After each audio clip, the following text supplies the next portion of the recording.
Today is Thursday, December 30th, 2021. I'm Pastor Michael, and this is Wilderness Wanderings.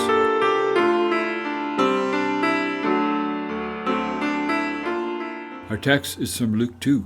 After 3 days, Jesus' parents found him in the temple courts, sitting among the teachers, listening to them and asking them questions. Everyone who heard him was amazed at his understanding and his answers. Verses 46 and 47. Of all the stories about Jesus' childhood, why would Luke choose to tell this story?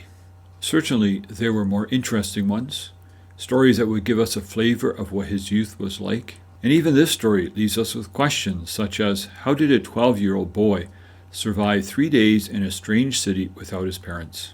Most of our tantalizing questions, wondering how life in Nazareth was affected by having the Son of God grow up there, remain unanswered for now.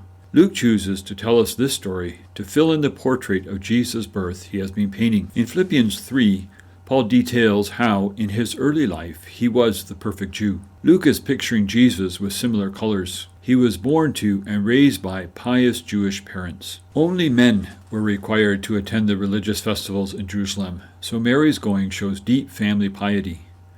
With this family setting, Luke invites us all to consider the kinds of things our children learn from us.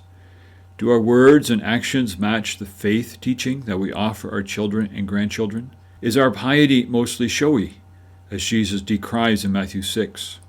Or does it show a deep faith in God's activity in this world? Can those around us notice our growing faith? Further, Jesus and his parents were well integrated into their community. The trip from Nazareth to Jerusalem took 3 days, and people traveled in caravans for protection. That Jesus' parents did not worry about him for the first day indicates that they fully expected others in the caravan to be looking out for him. They were likely looking out for other children and youth. This tidbit suggests that Jesus' family was very ordinary. In those days, it was not unusual for students to gather at the feet of the rabbis to discuss the Jewish faith, their understanding of God, and how to live faithfully with him. This was usually in a group question and answer discussion format, as Luke indicates. Thus, Jesus' interaction with the rabbis was not unusual. That he didn't leave Jerusalem with his parents was unusual. But Luke does not put the focus there. His intention is that we recognize that even at this young age, Jesus has amazing knowledge of the things of God. Those listening to him were astonished at his understanding, a reaction that would occur later to Jesus' miraculous works. Chapter 8, verse 56. Already early in life, Jesus values the pursuit of comprehending God. I think Luke wants us to understand that Jesus' portrait of God was not a product of his unique sonship with God. Rather, it was the outcome of a life lived among those who walked with God. It pictures how all of us should prioritize our lives before God. The way he lived his life and pursue God faithfully reflects how we should seek God's face. When David was dying, he counseled his son with these words, "If you seek the Lord, he will be found by you." 1 Chronicles 28:9.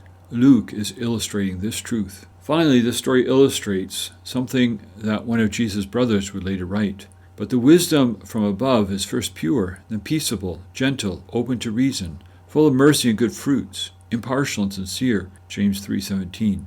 Later, Jesus and the religious leaders would come to loggerheads. But that was because they were threatened by him. They refused to believe that he was the Son of God. They pursued their own power rather than submitting to the Lord. Jesus began by submitting to them. As you ponder and reflect on the year that was, consider these things. As you journey on, go with the blessing of God.